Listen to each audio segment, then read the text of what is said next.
আসসালামু আলাইকুম। আশা করি তোমরা সবাই ভালো আছো। আলহামদুলিল্লাহ আমি অনেক অনেক ভালো আছি। আজকে তোমাদের সাথে আমি একটা কাজ শেয়ার করব। থাম্বনেল দেখে হয়তো অনেকেই বুঝতে পারছো। আর এই লাউ গাছগুলো তো তোমাদের সাথে আমি প্রত্যেকটা ভিডিওতে শেয়ার করি। যেহেতু এখনো ঠান্ডা পড়ে নাই, গাছগুলো আর কি একটু একটু নষ্ট হয়ে যাইতেছে। লাউ গাছ হয়তো আমার এগুলা পরে আবার লাগাইতে হবে। আর শীতের সিজন হইলে একটু লাউ গাছগুলো একটু সুন্দর মতো হয়।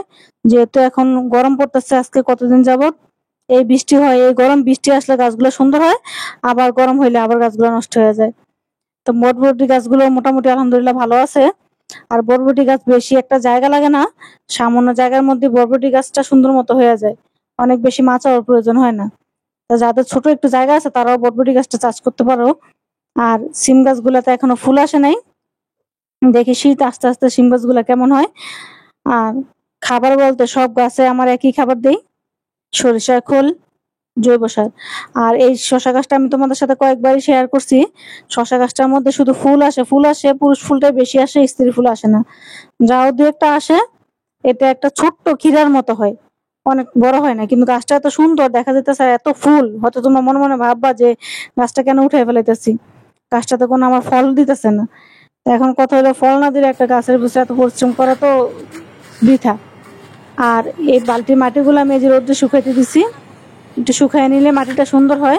তোমরা খেয়াল করলে দেখতে পাবো আমার মাটিটা একেবারে ঝুরঝুরা। আর এই যে চা পাতার মাটি একসাথে মিশাইয়া আমি এই টবের মধ্যে দিয়ে দেবো আর কি। আর যাদের চা পাতা নাই তারা যদি পারো, চায়ের দোকান আছে, যাদের বাসার কাছে দোকান আছে, দোকান থেকে কালেক্ট করে। আর যারা চা খায় ওগুলা জমায় জমায়, অবশ্য এতগুলো হয় না, কালেক্ট করে নিতে হয়। আর আমি এই যে আমার চালের বস্তা ছিল, সেই চালের বস্তাটা ছিদ্র করে এভাবে পাথরের চারা দিয়ে দিছি নিচে, যাতে পানি নিষ্কাশনটা ভালো। আর ড্রেনের যদি সিস্টেম ভালো না থাকে তাহলে গাছ মরে যাওয়ার সম্ভাবনা অনেক বেশি থাকে। এই জন্য সবসময় যাতে পানিটা বের হয়ে যায় এরকম ভাবে ব্যবস্থা করতে হবে। আর আমার এই শশা গাছগুলি আমি ফালাই দিই নেই, এগুলো আমি রেখে দিছি এই যে টবের নিচে দিয়ে দেবো। টবের নিচে দিয়ে দিলে আমার বেডটাও একটু হালকা হইলো, আর আমার যখন গাছটা পরে লাগাবো তখন গাছটাও সার পাইবো আস্তে আস্তে।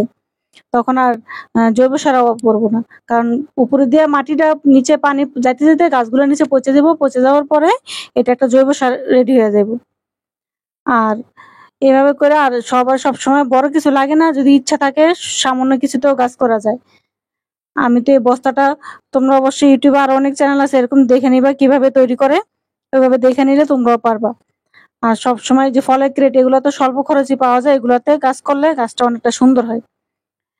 আর আমি তো সবসময় তোমাদেরকে বলি যে আমার ভিডিওটা যদি তোমাদের ভালো লাগে, কারো উপকারে আসে, তাহলে লাইভ লাইক করবা, সাবস্ক্রাইব করবা, একটু শেয়ার করে দিবা। আর যদি তোমাদেরও কোনো পরামর্শ থাকে আমার এই কমেন্টে জানাই দিবা। আর সবসময় যে আমি সব জানি বা আমি যে সবকিছু পারি তা না, সবার কাছ থেকে সবকিছু শিখতে হয়। একটু একটু এক একজনের ভিডিও দেখলে, এক একটা দেখলে আমিও অনেকের ভিডিও দেখি, আমিও শিখি। এইভাবে করে সবাই সবারটা দেখলে একটু একটু সবকিছুই জানা যায়। আর আজকে ভিডিওটা বেশি আর বড় করবো না, সবাই তোমরা ভালো থেকো। আল্লাহ হাফিজ।